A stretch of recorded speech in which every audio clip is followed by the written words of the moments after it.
अब तक आपने देखा कि कैसे दुनिया के सबसे रईस बादशाह इब्राहिम सुल्तान अदम को परमात्मा की अनोखी लीलाओं ने अपना राज त्यागने पर मजबूर कर दिया। बादशाह को महल और शानो शौकत की जिंदगी से इतनी नफरत हुई कि जंगल में एक झोपड़ी बनाकर रहने लगा और लकड़ी बेचकर अपना गुजारा करने लगा। एक बार इब्राहिम एक समुंदर के किनारे टहल रहा था। वहाँ कुछ सेठ लोग अपने व्यवसाय के उद्देश्य से समुद्री जहाज से विदेश जा रहे थे।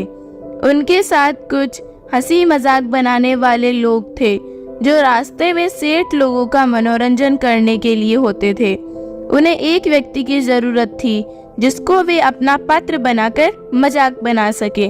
किसी को तो साथ लेना पड़ेगा, वरना वो बात नहीं बन पाएगी।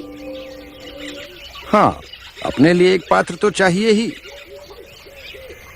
मिल गया, वो देख उधर बैठा एक महानुभव, उसे ले लेते हैं।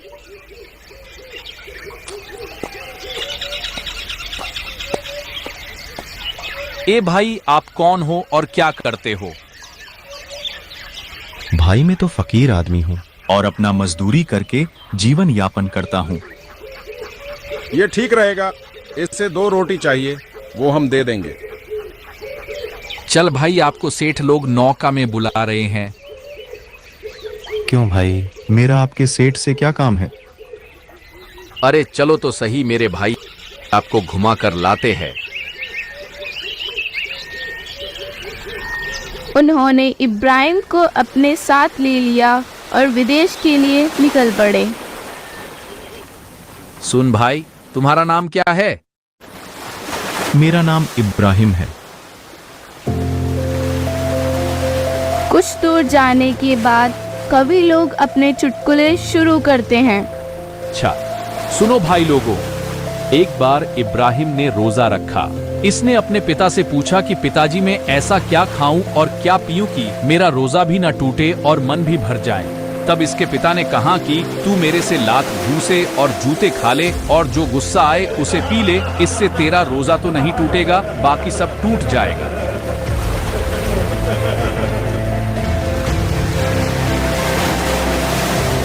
इस प्रकार वे काफी देर तक भक्त इब्राहिम का मजाक बनाते रहे। इस प्रकार तो ये मुझे पूरे सफर में परेशान रखेंगे। ना तो मैं भक्ति कर पाऊंगा और न ही चैन से रह पाऊंगा। हे इब्राहिम, अगर तू कहे तो इन सबको अभी जहाज डुबोकर मार दूं और तेरे को बचा लूंगा। जो सताए मेरे हंस को मिटा दूं उसके वंश को। या अल्लाह ऐसा ना कर, मैं इस पाप को कहां उतार पाऊंगा।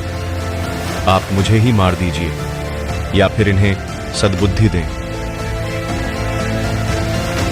सेठ और कवि डर गए और इब्राहिम के चरणों में गिर गए। हे भाई, हमें क्षमा करो, हम आपको जान नहीं पाए।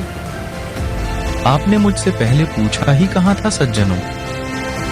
हमारे से गलती हुई है भक्त जी, हमें माफ कीजिए। मुझसे नहीं, उस अल्लाह से माफी मांगिए, मेरी क्या औकात है। माफ करना भाई, क्या आप बादशाह सुल्तान अधम ही हो क्या? नहीं भाई, मैं अब भक्त इब्राहिम हूँ। आप मुझे वापस मेरी कुटिया पर छोड़ दो। सभी कांपने लगे और इब्राहिम से माफी मांगी। उसके बाद सभी ने इब्राहिम से ज्ञान सुना और उसे वापस छोड़ने आ गए।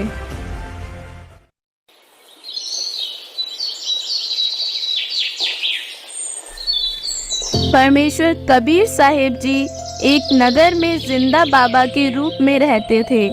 इब्राहिम दर्शन के लिए वहीं जाने लगा। बादशाह को सतनाम यानी दूसरा मंत्र प्राप्त हो चुका था। सतनाम के बाद आज 1 वर्ष हो चुका था।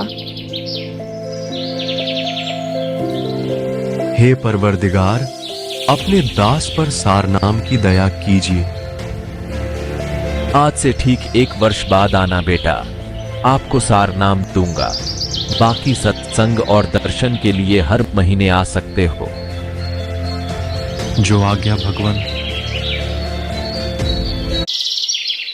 हे मालिक, आपका दास सार नाम के काबिल हुआ हो तो दया कीजिए भगवान। बेटा 1 वर्ष और सतनाम की भक्ति करो। सार नाम के लिए 1 वर्ष बाद आना। जैसी आपकी आज्ञा गुरुदेव।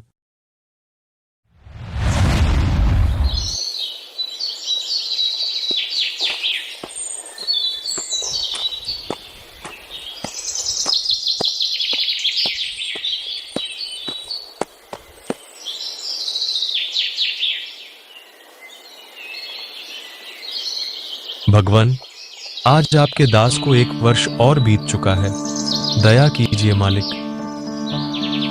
बेटा अभी कुछ और भक्ति कीजिए। ठीक 1 वर्ष बाद आज के दिन आइए। जैसी आपकी इच्छा भगवान। कोई गलती हुई हो तो क्षमा करना।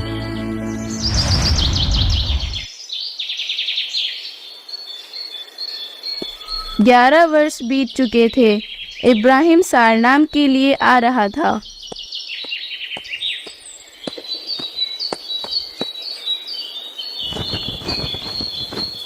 हे भगवान, ये क्या कर दिया मैंने। माफ करना भाई, मैंने ध्यान नहीं दिया। ध्यान नहीं दिया? तू क्या आज ही आई है इस दुनिया में? भाई मैं थोड़ी जल्दी में थी, माफ कीजिए। अगर मैं आज बादशाह होता तो तुम्हें माफ ही करता। अगर तेरी चाम ही नहीं उधेड़ देता तो तुम्हें क्या पता चलता। बादशाह गुस्से में आग बबूला हो रहा था।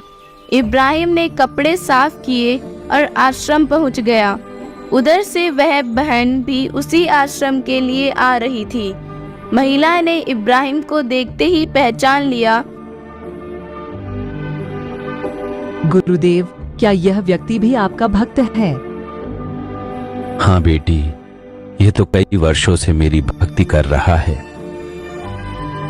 गुरुदेव, वो क्या है कि आज जब ये आ रहे थे तो मेरे से एक गलती बन गई। मैंने गली में नीचे ध्यान नहीं दिया और गलती से सफाई का कचरा इनके ऊपर गिर गया। अच्छा, फिर क्या कहा इसने?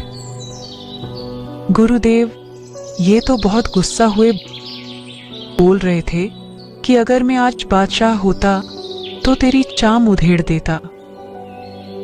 अच्छा कोई बात नहीं बेटी, ये पहले बादशाह ही था। इसने मेरे लिए बलख बुखारे का राज त्यागा है।